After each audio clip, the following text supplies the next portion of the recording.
Hello everyone, welcome to Nihira Techiees. In this video, we are going to talk about Angular components. The components are primary building blocks in Angular application. The core advantage is the reusability.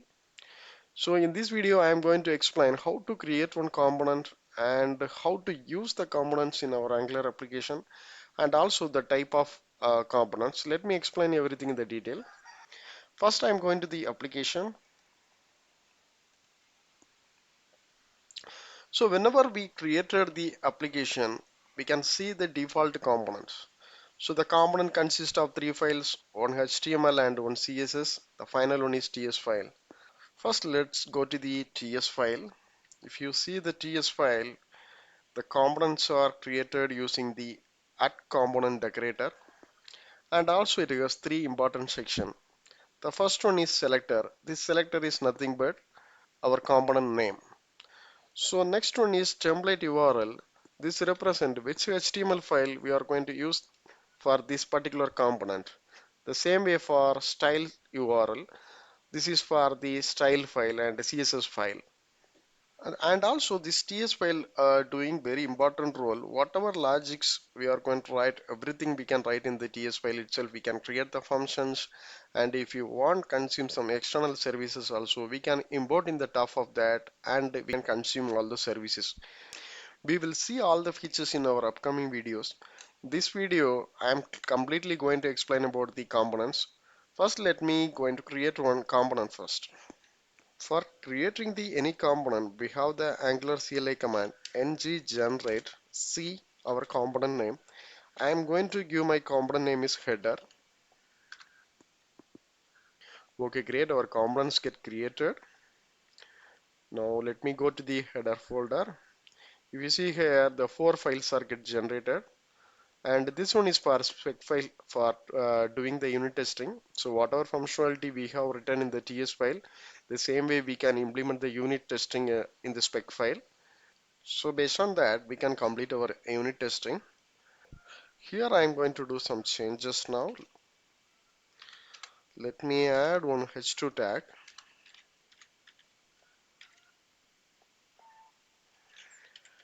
Angular 13 tutorial. Okay, great. And now I am going to add one style for this one.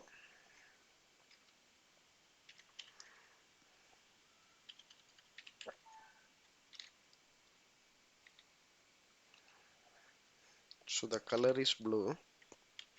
Now let me copy the class and I am going to add this header.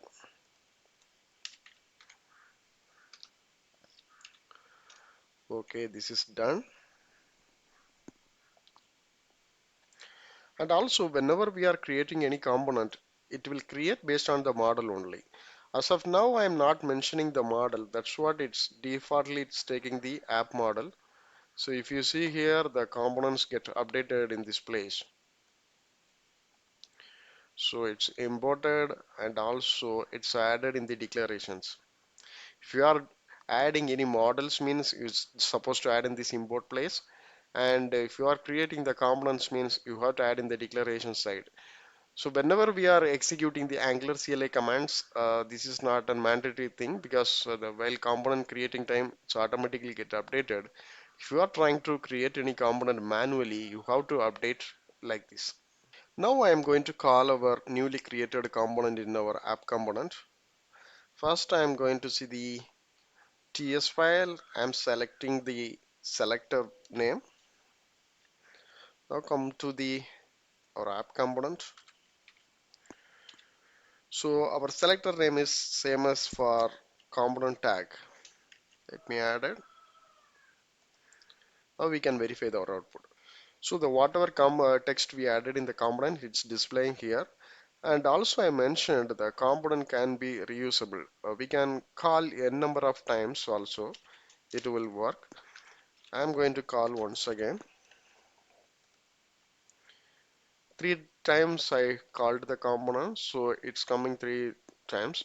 So in the real-time scenario, we can create the real-time header and we can use the same component with the n number of components as the header. So, and also one more thing, instead of creating the biggest components, we can create the small component and make sure we can call wherever it's required, we can call. Now we have completed how to create one component and how to use the components.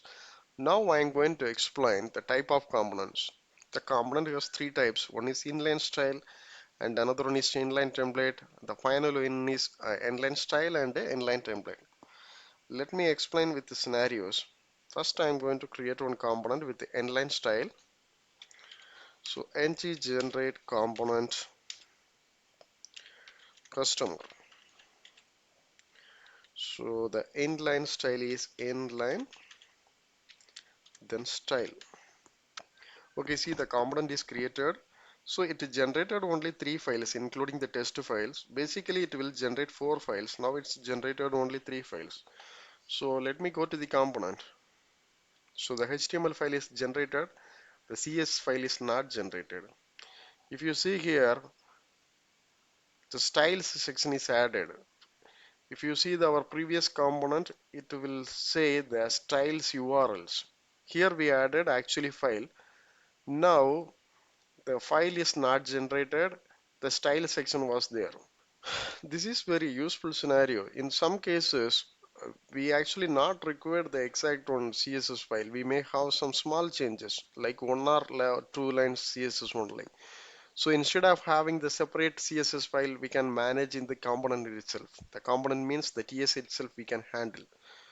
So now let me go into add one style here.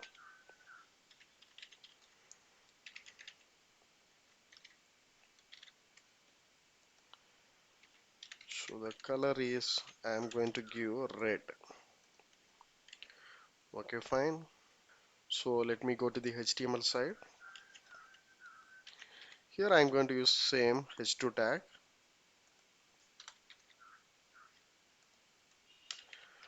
So here class is, so the same header CSS we can use.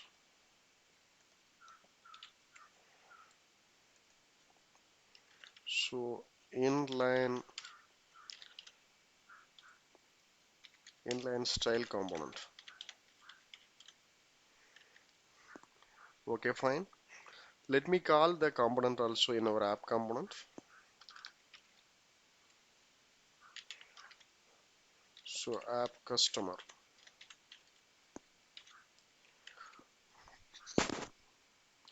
Okay, let me see the output. So see whatever style we added, the color red we added, the same thing is coming here. So now I am going to create inline template. So the command is ng generate, then component name is C. So here I am going to use supplier. So the syntax is inline template. So now see now also the three files are generated, one TS file and one CSS file and one testing file. Now the HTML file is not generated.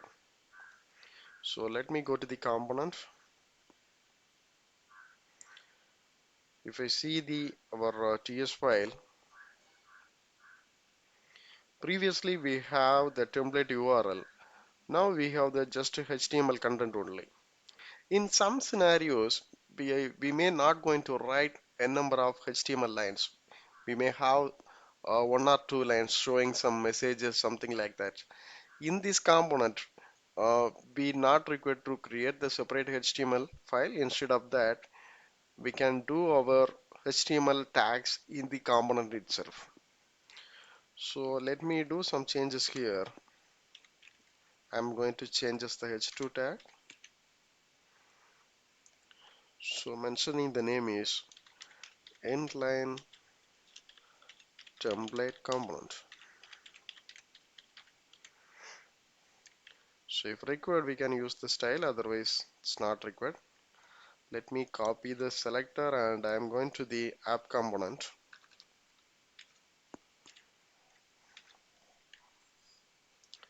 So we can see our output now. Okay, great. So now it's showing an inline template component. Okay, great. So at the end, we are going to see the inline style with inline template. So this is also the similar scenario with the inline template. So in this case, it's not going to generate the CSS file and HTML file. It will generate only the TS file. So whatever style and the HTML content required, we have to create in the component itself. So anyway, let me create one component with this scenario also. Associate inline style, then inline template. Okay, see, only two files are generated. One is our component and another one is the testing file. So let me go to the component also. See here, the selector was there. Then instead of template URL, we have the template. Instead of style URL, we have the style. So let me do some changes here. Inline style with template.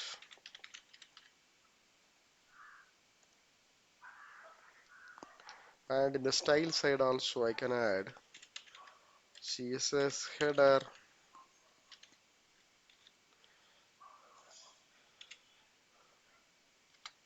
and the color is,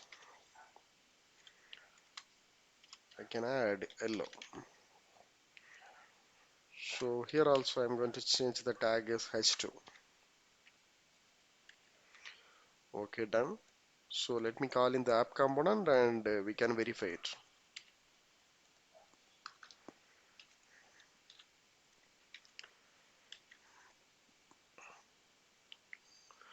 Okay, done. See the inline style with template. So, but the class is not updated. Let me see. Yeah, we not included this class here.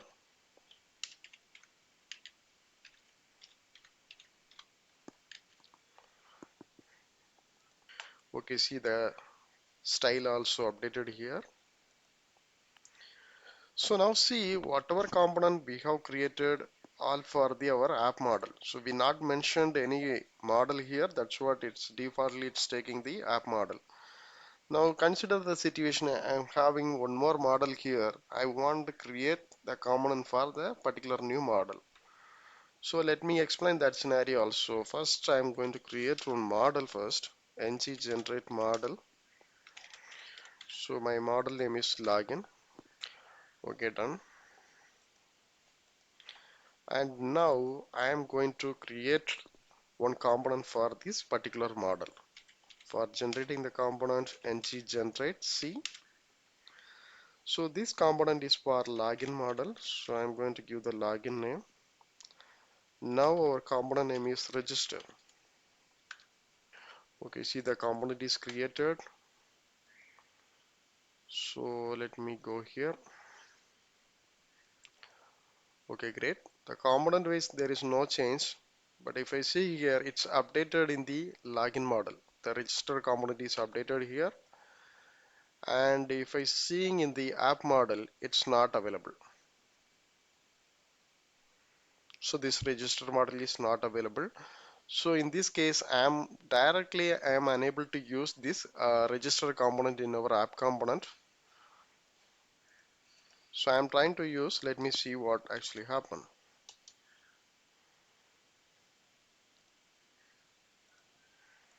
So where it is, where it is. So this is all about our component name. I'm just using here. So it's showing this app register is unknown element.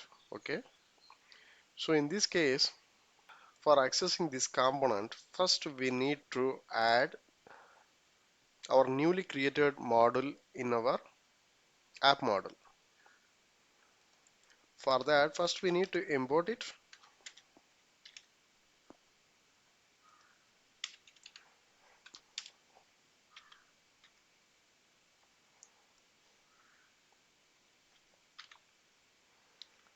So our login model.